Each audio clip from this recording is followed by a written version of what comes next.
स्थिर है। 14 भुवन भगवान के पेट में स्थिर हैं। नीचे के 7 लोग अतल पितल सुतल महातल तलातल रसातल पाताल, ये 7 लोग नीचे के। अब भू भुवः स्वः मह तप जन सत्य, ये 7 लोग ऊपर के। ये 14 भुवन भगवान के उदर में स्थिर है। अब भगवान कहाँ है? सारा लोकालोक भगवान में समाया है। अब भगवान मैया के गर्भ में है। अरे जाति न ते हरि गर्भ ही आए,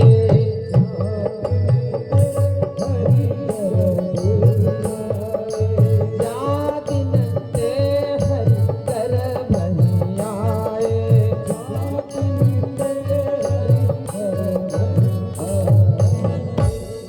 सोचो मतलब क्या हुआ? सारा ब्रह्मांड भगवान में समाया है और भगवान मैया के गर्भ में बैठे। अर्थात माँ के गर्भ में इतनी ताकत है कि वह सारे संसार को अपने में समेटे हुए परमात्मा को भी अपने गर्भ में स्थान दे सकती है माँ। इसलिए माँ का स्थान भगवान से ऊंचा होता है। जो व्यक्ति अपने जीवन में अपने माँ बाप को कष्ट देता है, दुख देता है, उनका सम्मान नहीं करता, वह पैसा चाहे जितना कमा ले जीवन में कभी सुख और शांति की रोटी नहीं खा सकता। महाराज दावा है इस बात का। ये सबसे पहले माता पिता का सम्मान करना सीखो। राम जी धीरे धीरे बड़े हो रहे हैं, बड़ा बढ़िया बढ़िया खूब बढ़िया। भगवान के पैरों में पायल है, मैया धीरे धीरे भगवान को चलना सिखा रही है। क्या बढ़िया बात है। और वो भजन कैसे है तिवारी जी? हरे तेरी मंद मंद मुस्कानिया कन्या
जननी जब निकट बुलावे तब धुमुक धुमुक प्रभु आवे।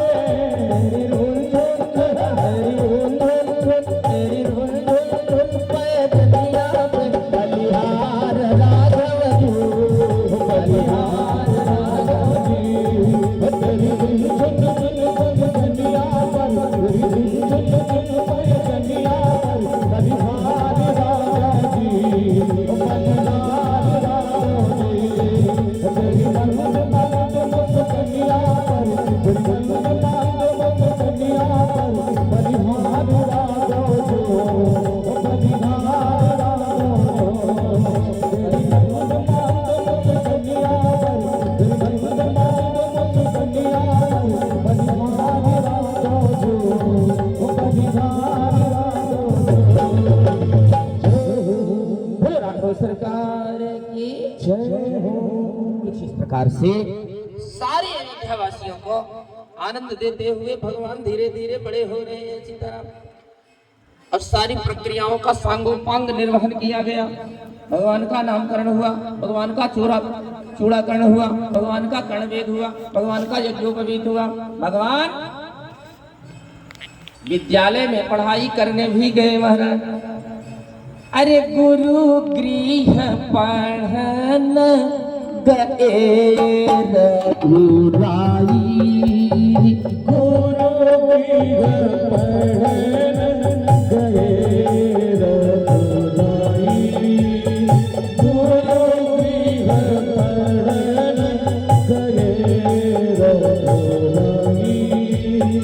आलप काल विद्या सब आई, आलप काल विद्या सब आई, आलप काल विद्या सब आई, आलप काल विद्या सब आई।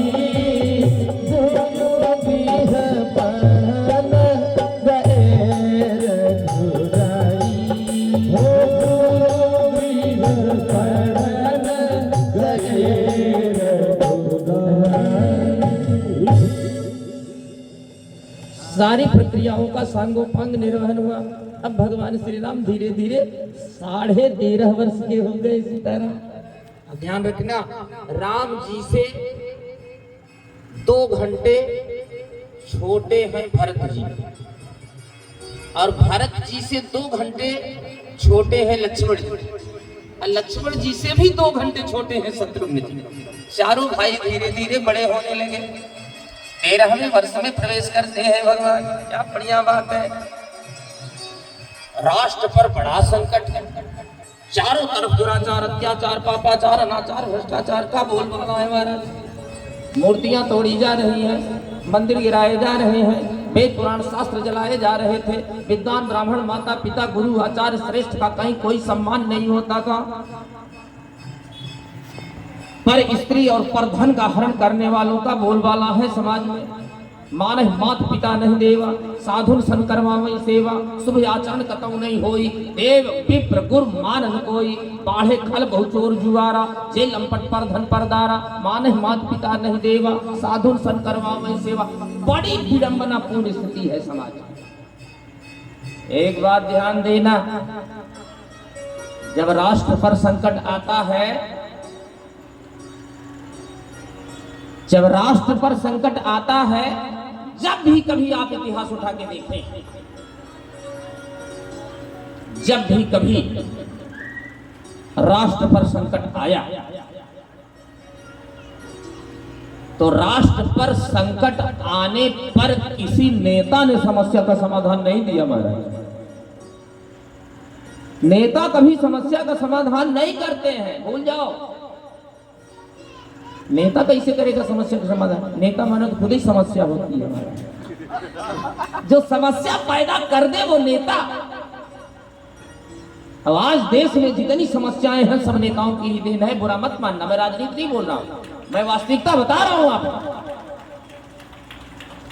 केवल शासक वर्ग यदि ईमानदार हो जाए, निष्ठावान हो जाए, देश प्रेमी हो जाए केवल शासक वर्ग, प्रजा में अपने आप सुधार आ जाएगा। सीताराम, जब शासक वर्ग ही चोर है तो प्रजा तो डकैत होगी ही, इसमें संदेह थोड़ा ही है।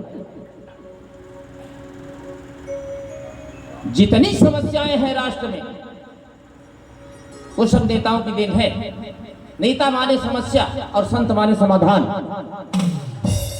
जब जब राष्ट्र पर संकट आया तो किसी संत ने ही समाधान दिया है, किसी नेता ने नहीं दिया है। इतिहास उठा के देख लेना यार। नेता समस्या खत्म क्यों नहीं करते? क्या कर नहीं सकते? कर सकते हैं, किंतु करते नहीं है महाराज। करते क्यों नहीं है? मैंने राजनीति शास्त्र भी पढ़ा है। नेता यदि समस्या को खत्म कर देगा तो राजनीति किस पर करेगा ये बताओ। हाँ? समस्याएं बनी रहेंगी तभी तो हमारी राजनीतिक रोटियां सिकती रहेंगी, तभी तो हमारा तावा गरम रहेगा, तभी तो हमें वोट बैंक मिलता रहेगा, तभी तो हम सत्ता में बने रहेंगे, तभी तो हम सुख और आराम की जिंदगी जिएंगे। इसलिए समस्याओं को बना करके रखो, समस्याओं को बरकरार रखो, खत्म मत करो। आज राष्ट्र पर बड़ा गहरा संकट है। दुष्ट दुराचारी अत्याचारी राक्षसों का शासन चल रहा है। विद्वान ब्राह्मण गऊ सताए जा रहे हैं, मूर्तियां तोड़ी जा रही हैं, वेद पुराण शास्त्र जलाए जा रहे हैं। ऐसी स्थिति में और किसी को गलानी नहीं हुई और किसी को चिंता नहीं हुई। चिंता हुई तो एक संत को हुई। कौन है वो? गोस्वामी जी कहते हैं, अरे गाधी तनय मन चिंता व्यापी, गाधी तनय मन चिंता व्यापी, गाधी तनय मन चिंता व्यापी। सोचो, गाध तनय, गाध तनय माने विश्वामित्र। विश्वामित्र जी पिता का नाम था महाराजा गाध और उनके पुत्र हैं विश्वामित्र जी, इसलिए गाध तनय कहेंगे। विश्वामित्र जी जैसे संत के मन में चिंता होगा। चिंता संतों का विषय नहीं है, चिंता गृहस्थों का विषय। एक गृहस्थ चिंता करे तो बात समझ में आती है और एक संत चिंता करे तो बात समझ में नहीं आती। भाई गृहस्थ चिंता करेगा क्योंकि उसके पास व्यवस्थाएं हैं, उसके पास परिवार है, उसके पास बच्चे हैं। कभी पत्नी बीमार है तो दवाई की जरूरत है, बच्चा पढ़ रहा है तो फीस देने की जरूरत है, जब घर में परिवार है तो राशन चाहिए, किसी नात रिश्तेदार के यहाँ शादी विवाह है तो उसको न्योता भेजना जरूरी है। इसलिए गृहस्थ को चिंता लगी रहती है कि कहाँ से करूं, क्या करूं, कैसे करूं, कितना कमाऊं, परिवार सुखी रहे, नात रिश्तेदार सुखी रहे, संगी साथी सुखी रहे, अड़ोसी पड़ोसी सुखी रहे। गृहस्थ को चिंता होती है, बात समझ में आती। किंतु जिसने सब कुछ छोड़ दिया, जिसे संसार से कोई लेना देना नहीं, जिसके पास न परिवार है, न बच्चे हैं, न घर है, न प्रॉपर्टी है, न मकान है, न दुकान है, न मेहमान है, न गाड़ी है, वो चिंता करे तो काहे को करे भैया? क्या आवश्यकता है? एक बात ध्यान देना, किसी गृहस्थ को जब चिंता होती है तो उसकी चिंता सीमित होती है, एक सीमित दायरे में होती है। अपने नात रिश्तेदार, अपने संगी साथी, अपने परिवार तक ही उसकी चिंता होती है। किंतु संत को चिंता तब होती है जब समूचा राष्ट्र संकट में आ जाता है। जब राष्ट्र के ऊपर बात आती है तो संत को चिंता होती है। और जब कोई संत चिंता करता है तो वह परमात्मा को पैदा करता है, और जब परमात्मा को पैदा करता है तो सारी आसुरी वृत्तियों का, सारे विधर्मियों का, सारे शिखंडियों का, सारे निकम्मे कमीनों का, सबका संहार भगवान करते हैं और समाज में राम राज्य की स्थापना होती है। इसलिए आज एक मन में, एक संत के मन में चिंता आई, गाढ़ तनय मन चिंता व्यापी, हारी बेनु मारा है नने सिचार पापे, तब मुनिवर मन के बेचारा, प्रभु अवतारे वो हरण माहे भारा। विश्वामित्र जी ने ध्यान लगाकर देखा, समाज पर इतना बड़ा संकट, राष्ट्र पर इतना बड़ा संकट, सारा भारतवर्ष समस्याओं से जूझ रहा है, तो सारे भारतवर्ष की समस्या का समाधान तो केवल राम दे सकते हैं, केवल परमात्मा दे सकता है, केवल ईश्वर दे सकता है। इस समय ईश्वर है कहाँ? ध्यान लगा करके जब विश्वामित्र जी ने देखा तो उन्हें क्या दिखा कि ईश्वर का तो अवतार हो गया है। कहाँ? एक क्षत्रिय राजा के घर में, महाराज दशरथ के यहाँ। विश्वामित्र जी ने कहा चलो अच्छी बात है, चलता हूँ इसी बहाने परमात्मा के चरणों का दर्शन भी करूंगा और महाराजा दशरथ से मांग करके लाऊंगा भी और समाज की समस्याओं का समाधान प्रस्तुत करूंगा मैं। चले वहां से विश्वामित्र जी बक्सर से पहुंचे अयोध्या। हम ज्यादा चौपाई दोहा नहीं बोलेंगे, ज्यादा कथा नहीं बताएंगे, व्याख्यान नहीं करेंगे, इसलिए समय नहीं हमारे पास। बस थोड़े में आप समझें, सूत्र और संकेत के रूप में आप समझें। चले बक्सर से अयोध्या पहुंच गए, एक पल की देरी नहीं लगी। मनोरथ पर सवार हुए, बहुविध करत मनोरथ जात लाग नहीं बार। कोई समय नहीं लगा, पहुंच गए बक्सर से अयोध्या। कैसे पहुंच गए भाई? चल के गए होंगे तब भी कुछ समय तो लगा होगा, उड़ के गए होंगे तब भी समय लगा होगा, दौड़ के गए होंगे तब भी समय लगा होगा। बक्सर से अयोध्या की दूरी कम से कम कुछ नहीं तो 250 से 300 किलोमीटर तो है ही है। और गोस्वामी जी कहते हैं कि जात लाग नहीं बार, कोई समय नहीं लगा। तो गए कैसे? रथ पर सवार होकर के। कौन सा रथ था कि समय नहीं लगा? बोले मनोरथ। बहुविध करत मनोरथ, मन के रथ पर, अर्थात सूक्ष्म रूप से अपनी योग क्रिया के द्वारा मन के रथ पर आरूढ़ हुए और एक पल के 1000वें हिस्से में ही बक्सर से अयोध्या पहुंच गए। सरजू जी में स्नान किए, कर मज्जन सरजू जाल। फिर कहाँ गए? बोले गए भूप दरबार, जहां महाराज दशरथ का दरबार लगा हुआ था। मंत्री, सेनापति, राजपुरोहित, कुलगुरु इत्यादि सब बैठे हुए हैं। दरबार खचाखच भरा हुआ है। भोपाल चक्रवर्ती चक्र चूड़ामणि महाराज दशरथ अयोध्या के सिंहासन पर सिंहासनासीन है। विश्वामित्र जी राज दरबार के दरवाजे पर पहुंचे, द्वारपाल खड़े थे। बोले अंदर जाकर के बताओ, मैं आया हूं मिलने के लिए। द्वारपाल जाकर के बताया, महाराज दशरथ भोपाल चक्रवर्ती चक्र चूड़ामणि अयोध्याधिपति नरेश विश्वामित्र जी का आगमन हुआ है, दरवाजे पर खड़े हैं, क्या करूं? महाराज दशरथ ने कहा कुछ करने की आवश्यकता नहीं, मैं स्वयं उनकी अगवानी के लिए आ रहा हूँ। अगवानी करने के लिए ब्राह्मणों की एक मंडली अपने साथ में लिए और विश्वामित्र जी जैसे महान संत की अगवानी करने के लिए चल पड़े। वहां पहुंचे, चरणों में दंडवत किया, प्रणाम किया। विश्वामित्र जी को लेकर के आए, उन्होंने सिंहासन पर बैठाए। सिंहासन पर बैठाने के बाद देखो कैसे आतिथ्य सत्कार होता है, सीखो आतिथ्य सत्कार। पहले चरणों में दंडवत किया, फिर ला करके सिंहासनासीन करवाए, सिंहासन पर बैठाए, चरणों को प्रक्षालित किया, सुंदर सुंदर 56 प्रकार के दिव्य भोजन परोस दिया। बोले खाओ। विश्वामित्र जी पेट भर करके खाए। जब पेट भर करके खाए तो अपने चारों पुत्रों को बुलाया महाराज दशरथ ने। बोले बेटा, ये ऋषि श्रेष्ठ विश्वामित्र जी हैं, इनके चरणों में प्रणाम करो। मुंडी पकड़ पकड़ कर चरणों में डाल। हाँ।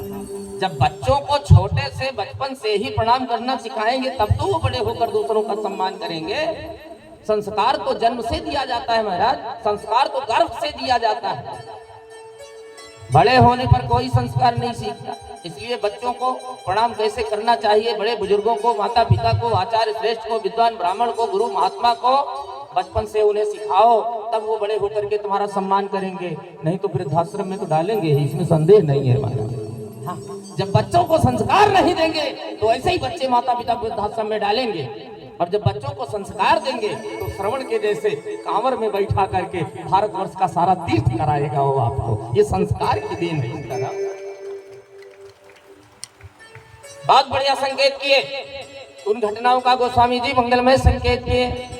बोले मुनिया गमन, अरे मुनिया गमन सुना जब राजा, मुनिया गमन सुना जब राजा, मिलन गयो लई प्रीत समाजा, मिलन गयो लई प्रीत समाजा, करि दंडवत मुनि सनमानी, करि दंडवत मुनि सनमानी, निज आसन बैठार नियानी, निज आसन बैठार नियानी, चरण पखार की नियति पूजा, चरण पखार की नियति पूजा, ओ समय आज धन्य लहि पूजा, ओ समय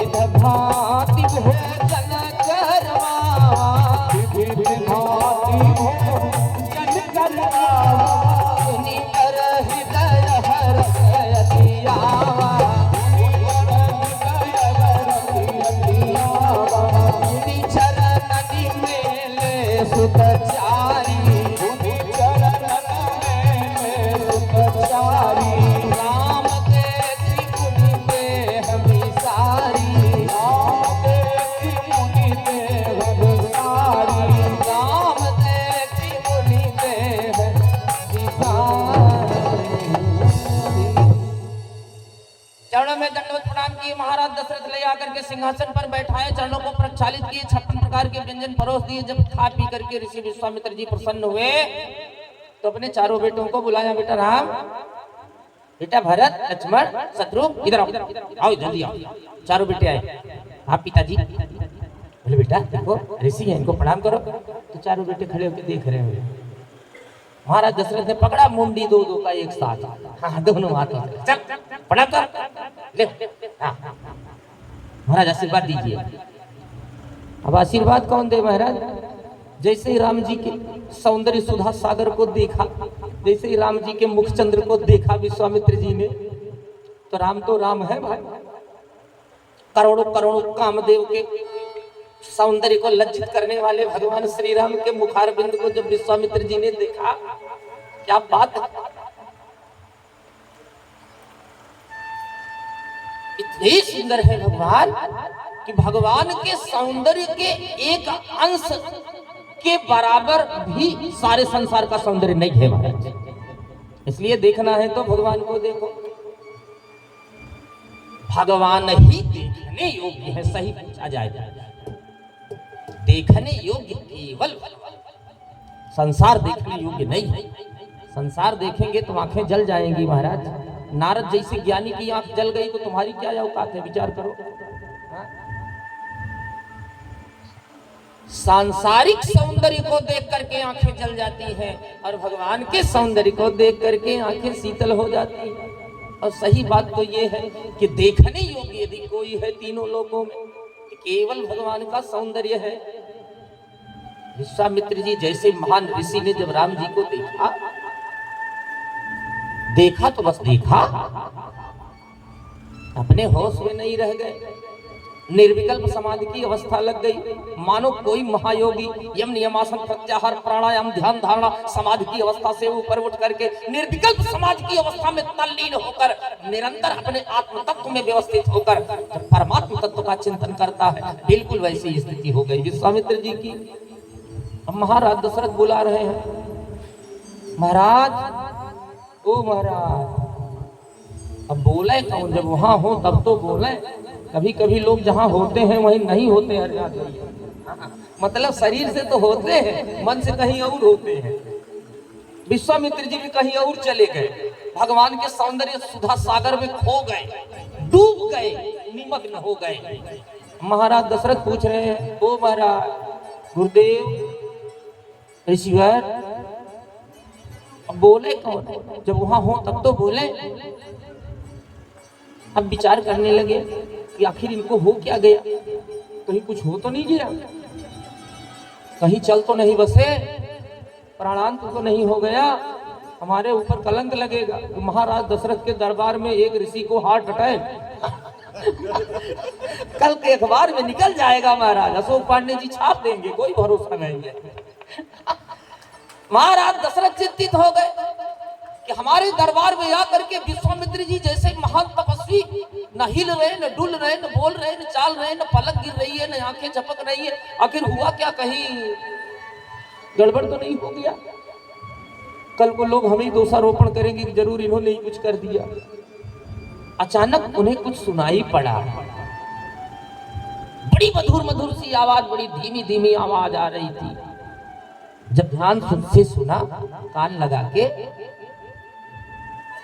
तो महाराज दशरथ ने क्या देखा कि ये आवाज विश्वामित्र जी के हृदय से आ रही थी और बड़ी प्यारी प्यारी आवाज थी। कान लगाकर सुना तो कैसी आवाज थी? तो संतों ने बड़ा सुंदर वर्णन किया। विश्वामित्र जी के हृदय से आवाज आ रही है, हरे मन चाहे तुम्हें देखत रही है, मन चाहे तुम्हें देखत रही है, मन चाहे तुम्हें देखत रही है, इसी वासर तुम्हें देखत रही है, इसी वासर तुम्हें देखत रही है, मन चाहे तुम्हें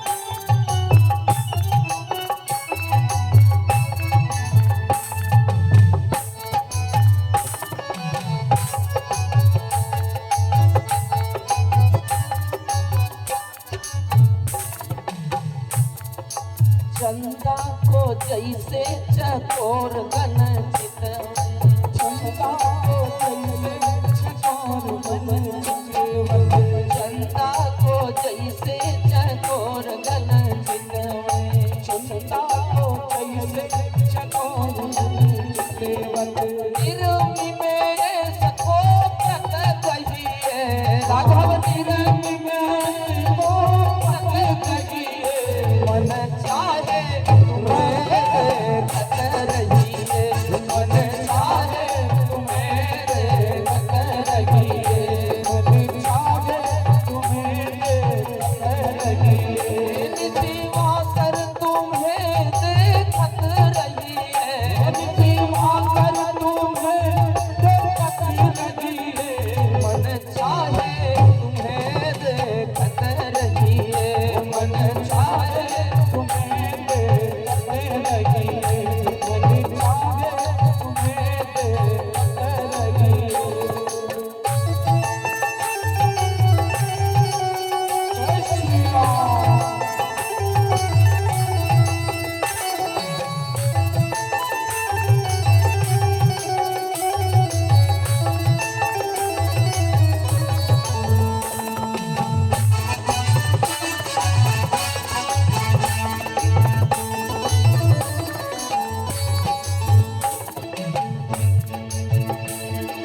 लोक और परलोक कछु नहीं, लोक और परलोक कछु नहीं, लोक और परलोक कछु नहीं, लोक और परलोक कछु नहीं। वही तुम ही छाड़ी अब का चाहिए, अरे तुम्हारी चारी अब क्या चाहिए, मन चाहे देखत रहिए, मन चाहे तुम्हें देखत रहिए, मन चाहे तुम्हें देखत रहिए, निशिवाकर तुम्हें देखत रहिए, निशिवाकर तुम्हें देखत रहिए, मन चाहे तुम्हें देखत रहिए, मन चाहे तुम्हें देखत रहिए, मन चाहे तुम्हें देखत रहिए।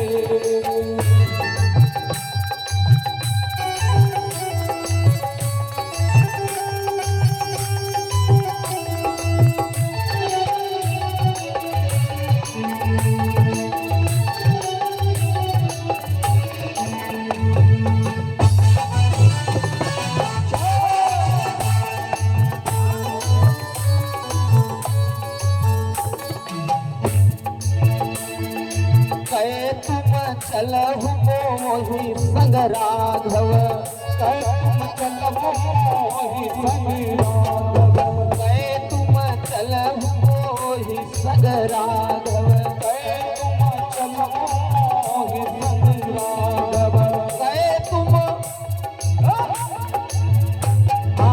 कहे तुम संग हम नित रहिए, कहे तुम संग हम नित रहिए, मन चाहे तुम्हें देखत रहिए, मन चाहे तुम्हें देखत रहिए, मन चाहे तुम्हें देखत रहिए।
रहिए मन चाहे तुम्हें देखत रहिए मन चाहे तुम्हें देखत रहिए। बोलो श्यावर रामचंद्र भगवान की जय हो। इतने सुंदर है भगवान, चाहे जब तक देखो जीवन भर देखते रहो। भगवान के सौंदर्य को देख करके कभी आंखें तृप्त नहीं होती महाराज। इतना बढ़िया है भगवान का सौंदर्य। अब ये तो वही जान सकता है जो देखे होंगे और या फिर जिन्होंने देखने का प्रयास किया। क्योंकि आपको गुड़ खिला दिया जाए और कोई पूछे कि भाई कैसा है तो आप कहोगे मीठा है। कोई पूछे कितना मीठा है तो बता सकते हो क्या कितना मीठा है? तब तो यही कहोगे भैया खुद खा के देख लो, है ना। तो भगवान के सौंदर्य का आनंद, भगवान को देखने का आनंद तो वह जान सकते हैं जिन्होंने देखा होगा या जिन्होंने देखने का प्रयास किया। विश्वामित्र जी भगवान के सौंदर्य सुधा सागर में खो गए।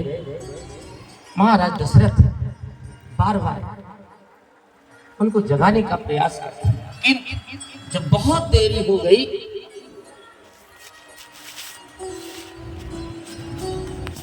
और विश्वामित्र जी भगवान के सौंदर्य सुधा सागर से बाहर आने के लिए तैयार नहीं, तब महाराज दशरथ को कहना पड़ा।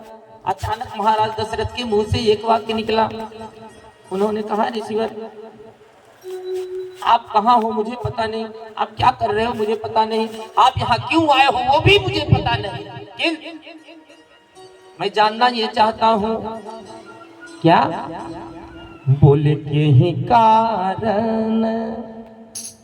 महाराज दशरथ बोल रहे हैं, चक्रवर्ती सम्राट, बोले के ही कारण आगमन तुम्हारा, आगमन तुम्हारा, कहूँ तो कर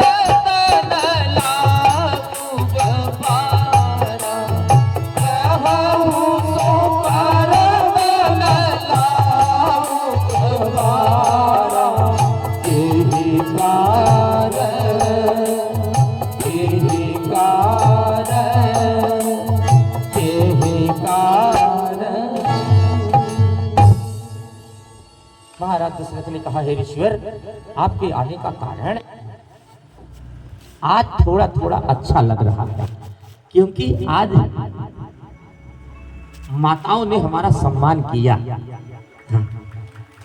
लेकिन 90% है महाराज, 100% नहीं हो पाए। प्रयास करेंगे कल 100% हो। हाँ, लगभग तो भरा ही, 90% तो पंडाल भर गया। माताओं ने खूब मेहनत किया, इसीलिए कोट कोट धन्यवाद, कोटि साधुवाद। निश्चित रूप से आप भगवत परायण हैं, इसमें कदाचित संदेह नहीं है, और भगवान की निरंतर कृपा आपके जीवन में बरसेगी, इसमें भी कदाचित संदेह नहीं। बोलो आनंद कंद भगवान की जय हो। महाराज दशरथ ने कहा, ऋषिवर आपका आगमन किस कारण से हुआ है, कृपया अपने आगमन का कारण बताएं। आपके कहने में विलंब हो सकता है, आज्ञा पालन में बिल्कुल भी विलंब नहीं होगा, बताइए क्यों आए। अचानक महाराज दशरथ के शब्द सुन करके विश्वामित्र जी वापस आए, लौटे अपने प्रारंभिक स्थिति में, अपने सामान्य स्थिति में। और जब आए तो विश्वामित्र जी ने कहा, राजन तुमने कुछ कहा। महाराज दशरथ ने कहा, ऋषिवर आप जैसे संत महात्मा तो कभी किसी के यहां जाते नहीं, आप तो निश्चित रूप से अकिंचन संत हैं, और आप जैसा संत यदि किसी के यहां आया है तो निश्चित रूप से कारण साधारण नहीं होगा। बताइए क्या बात है, आपके आदेश देने में विलंब हो सकता है, उस आदेश को पूरा करने में कोई विलंब नहीं होगा महाराज। और तब विश्वामित्र जी ने अपने मनोरथ बताए। विश्वामित्र जी कहते हैं, राजन मैं तुमसे कुछ मांगने आया हूं। बोले आपका मांगना ही प्रलय नल से भरा हुआ है महाराज, जिसको जिससे जिससे आपने मांगा उसको रसातल को पहुंचा दिया है आपने। एक बार राजा हरिश्चंद्र से भी आपने मांगा था, हमारे पूर्वज थे, डोम के घर जाकर के बिक जाना पड़ा महाराज, पत्नी को दूसरी जगह बेचना पड़ा, स्वयं काशी में मनोकर्णिका घाट पर बिक गए, डोम के घर जा करके कितना कितना दुख सहा उन्होंने। आपका मांगना मुझे पता है ऋषिवर, आपने वशिष्ठ जी से एक बार नंदिनी गाय मांगी थी, उन्होंने मना कर दिया, उनके 99 पुत्रों की हत्या कर डाला है आपने महाराज, मुझे पता है। आप जब किसी से कुछ मांगते हैं तो निश्चित वह मांग साधारण नहीं, किंतु फिर भी एक राजा होने के नाते मैं आपसे निवेदन करना चाहता हूँ, आपको क्या चाहिए? अब विश्वामित्र जी को क्या चाहिए वो बता रहे हैं महाराज, बात प्यार से बहुत बढ़िया बोलते हैं विश्वामित्र जी। विश्वामित्र जी कहते हैं, हे राजन, अनुज समेत देहु रघुनाथा, अनुज समेत देहु रघुनाथा, अनुज समेत देहु रघुनाथा, अनुज समेत देहु रघुनाथा, निशिचर बधमय हो बसना था, निशिचर बधमय हो बसना, निशिचर बधमय हो बसना था, निशिचर बधमय हो बसना, असुर समूह सतावहि मोदी, असुर समूह सतावहि मोदी, मैं जाचन आयऊ पतोही, मैं जाचन आयऊ भवानी, मैं जाचन आयऊ पतोही, मैं जाचन आयऊ भवानी। विश्वामित्र जी कहते हैं, राजन मुझे तुम्हारे 2 पुत्र चाहिए, श्री राम और लक्ष्मण। असुरों के द्वारा मैं सताया जा रहा हूँ, पूजा पाठ नहीं करने पा रहा हूँ, यज्ञ नहीं होने पा रहा है। यद्यपि मैं स्वयं उन असुरों से लड़ने में समर्थ हूं, किंतु मैं याज्ञिक हूं, मैं यज्ञ करने वाला ब्राह्मण हूं, और एक यज्ञ करने वाला ब्राह्मण यदि हाथ में शस्त्र लेकर के युद्ध करने लग जाए तो उसके सारे पुण्य नष्ट हो जाते हैं महाराज। इसलिए विश्वामित्र जी कहते हैं, मैं यज्ञ जिस समय करता हूं, दुख मुझको निशिचर देते हैं, दुख मुझको निशिचर देते हैं, दुख मुझको निशिचर देते हैं, पूजा सामग्री हवन कुंड सब नष्ट भ्रष्ट कर देते हैं, सब नष्ट भ्रष्ट कर देते हैं, सब नष्ट भ्रष्ट याज्ञिक होकर यदि युद्ध करूं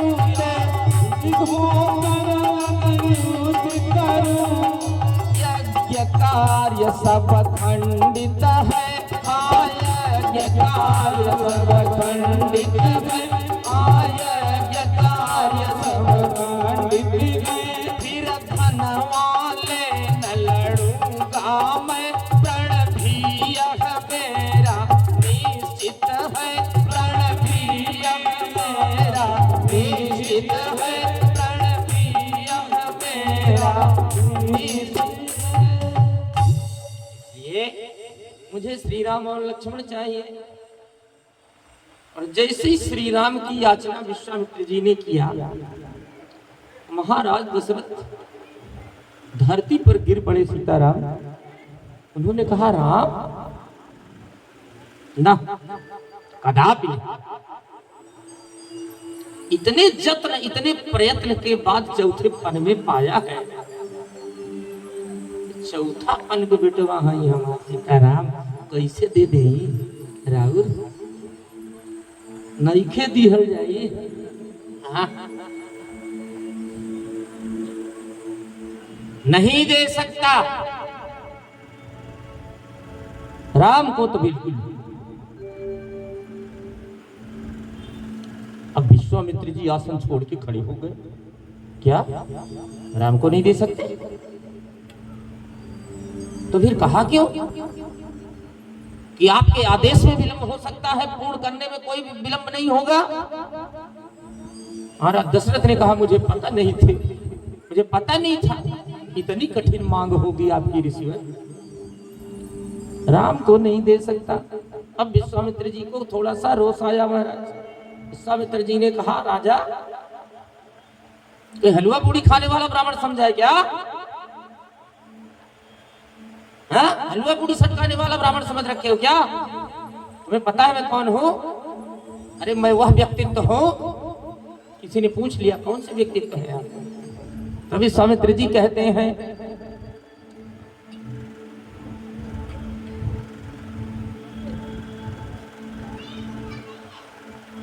बोलो आनंद कंद भगवान की जय हो। किसी ने पूछा कैसे व्यक्तित्व हैं आप, कौन है आप? तभी विश्वामित्र जी कहते हैं मांगी तुझसे यह भिक्षा जो इसलिए मुझे संताप हुआ, दुख हुआ तुझे और मुझको भी इस पुण्य कार्य में पाप हुआ। मुझको भी इस पुण्य कार्य में पाप हुआ, दुख हुआ तुझे और मुझको भी इस पुण्य कार्य में पाप हुआ। शंकर से यदि कह देता तो हिल जाता उनका भी आसन, विष्णु से यदि कह देता तो चल देते छोड़ गरुड़वाहन। विष्णु से यदि कह देता तो चल देते छोड़ गरुड़वाहन। विष्णु से यदि कह देता तो चल देते छोड़ गरुड़वाहन। साधारण ब्राह्मण समझ रखे हो क्या? वशिष्ठ जी समझ गए कि मामला गड़बड़ा सकता है। महाराज कुछ लोग खतरे की घंटी जल्दी भांप लेते हैं। हाँ, बड़ी विडंबना है महाराज। वशिष्ठ जी ने सोचा हमारी आंखों के सामने कहीं ऋषि विश्वामित्र ने श्राप दे दिया तो हमारे यजमान का सब कुछ नष्ट हो जाएगा, सब कहानी खत्म हो जाएगी। इसलिए सच्चा गुरु तो वो होता है जो प्रत्येक परिस्थिति में अपने शिष्य की सहायता करे, अपने शिष्य की रक्षा करे। वशिष्ठ जी ने कहा राजन जरा इधर आओ, पर्दे के पीछे आओ। महाराज दशरथ को लेकर के वशिष्ठ जी पर्दे के पीछे चले जाते हैं। वशिष्ठ जी ने कहा राजन अच्छा वहां पे चौपाई गोस्वामी जी ने लिखा कि तब वशिष्ठ बहुविध समझावा। बहुविध समझावा, बहुविध क्या समझाया? बहुविधि का दो अर्थ होता है। एक तो बहुविधि समझाया माने बहुत प्रकार से समझाया महाराज दशरथ को, और दूसरा बहुविधि समझाया कि बहू यही लाएंगे तुम्हारे घर में, टेंशन मत लो। बिना अगुआ के बहू आती है क्या? तुम्हारे पुत्रों के विवाह के अगुआ हैं ये। दोनों बात समझाया, फिर भी नहीं समझ में आया। तब वशिष्ठ जी ने कहा राजन सावधान, तुम मेरे पास जब आए थे पुत्र की कामना लेकर के तो कितने पुत्र की कामना लेकर के आए थे? महाराज दशरथ ने कहा एक पुत्र की कामना लेकर के आया था।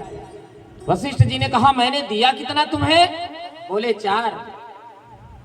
बोले जब एक की चाहत लेकर के आए थे और मैंने 4 दिया तो 4 लेते समय तो तुमने कोई नानुकुर नहीं किया, कोई संकोच नहीं किया।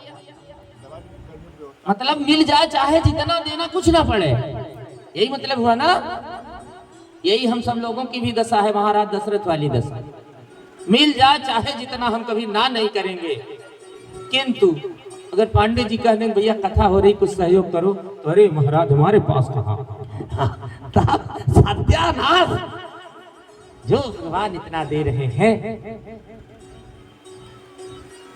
उन भगवान को साधुवाद दो, भगवान को धन्यवाद दो। हे भगवान, ये तो आपकी कृपा है कि भला मेरे द्वारा कुछ सहयोग तो हो रहा है धर्म के कार्यों में, मेरे द्वारा कुछ सहायता तो हो रही है धर्म के कार्यों में, मेरा धन भगवत कार्य में जा रहा है, दवाई में नहीं जा रही है। यही क्या कृपा है सीताराम, भगवान के काम में जा रहा है। अब इससे ज्यादा तो नहीं बोल पाऊंगा। कहने का तात्पर्य ये कि यदि भगवान दे रहे हैं तो नहीं, भगवान के सत्कार्य के लिए आपको सहयोग करना चाहिए, हर प्रकार से करना चाहिए। तन से, मन से, धन से, बुद्धि से, जैसे हो सके, जिसके पास जो है उसी से सहयोग करो। किसी का स्वास्थ्य अच्छा नहीं है, शरीर काम नहीं कर रहा है, तो यहाँ खड़े होकर 2 घंटे 3 घंटे ड्यूटी देने की जरूरत नहीं है। तुम्हारे पास भगवान ने धन दिया है तो 2-4 हजार दो। और आपके पास शरीर खूब हिष्ट पुष्ट है, ताकतवर है, धन नहीं है, तो शरीर से खड़े होकर के सेवा करो। कहने का मतलब कि जो है उसको भगवान की सेवा में लगाओ, जो नहीं है उसके लिए सिर मत पटको, जो है उसके लिए उपस्थित रहो। वशिष्ठ जी ने कहा, राजन, एक बेटे की कामना लेकर के आए थे, मैंने 4 दिए, तब कोई नानुकुर नहीं किया, तुमने कोई संकोच नहीं किया। अब 2 बेटे को, अच्छा एक बात बताओ, जब तुम मेरे पास बेटा मांगने आए थे और मैंने तुम्हें 4 बेटे दिए, तो 4 बेटे मैंने तुम्हें कहां से ला करके दिए? महाराज दशरथ ने कहा, आपने यज्ञ से मुझे बेटे दिए, यज्ञ से मेरे 4 पुत्र पैदा हुए। वशिष्ठ जी ने कहा, यज्ञ से ही तुमको 4 बेटे मिले, और यज्ञ की रक्षा के लिए ही विश्वामित्र जी 2 बेटों को मांग रहे हैं, तो देने में इतना बड़ा संकोच? इसलिए दे डालो। और वैसे भी एक बात बताऊं, जब हम किसी महापुरुष को, किसी संत महात्मा को, भगवान के कार्य में जब हम कुछ देते हैं, तो आप ये मत समझना कि महापुरुष उसको लेते हैं। वो जितना देते हो आप उसका 4 गुना करके वापस लौटाते हैं महापुरुष, ये नियम है। 2 बेटों को मांग करके विश्वामित्र जी ले गए, और लौटाया कितना? 4 बेटा 4 बहू, 2 चौक 8, 4 गुना करके वापस लौटाया। तो यदि आप धार्मिक कार्यों में, भागवत कार्यों में, इस सदकार्य में, इस राम कथा में, यज्ञ में, हवन में आप कुछ सहयोग करेंगे, तो आप ये मत समझना कि मैंने 1000 रुपए का दान दिया। आप बस दो, और इस विश्वास के साथ देना कि जितना दे रहा हूं उसका 4 गुना करके परमात्मा हमें वापस करेंगे, इसमें कदाचित संदेह नहीं है। यही शास्त्र का सिद्धांत है, यही विधान है। अब सिद्धांत और विधान शास्त्र का बदलने वाला नहीं है। सीताराम, वशिष्ठ जी ने समझाया, ताप वशिष्ठ बहुविधि समझावा, जब बहुविधि समझावा तब नृप संदेह नाश कह पावा। महाराज दशरथ के हृदय का सारा संदेह, सारा भ्रम, सारी माया समाप्त होती है। अपने दोनों पुत्रों को विश्वामित्र जी को देने के लिए सहर्ष हृदय से तत्पर है, किंतु आज थोड़ा ही देंगे, अब कल देंगे। समय संकेत कर रहा है, अब कल विश्वामित्र जी भगवान श्री राम और लक्ष्मण को लेकर के अयोध्या से प्रस्थान करेंगे। रास्ते में ताड़का मारी जाएगी, अहल्या का उद्धरण होगा, मिथिला में प्रवेश होगा, और विवाह भी होगा कल के प्रसंग में। कल भी बधाइयां बजेंगी, खूब गीत गाए जाएंगे, खूब नाचे जाएंगे, फूलों की वर्षा होगी, हाथी घोड़े, धन दौलत, सोना चांदी, माणिक मोती, पन्ना पोखराज, धोती कपड़ा, साड़ी, लुंगी, गमछा, कुर्ता, सब उड़ाया जाएगा, सब दान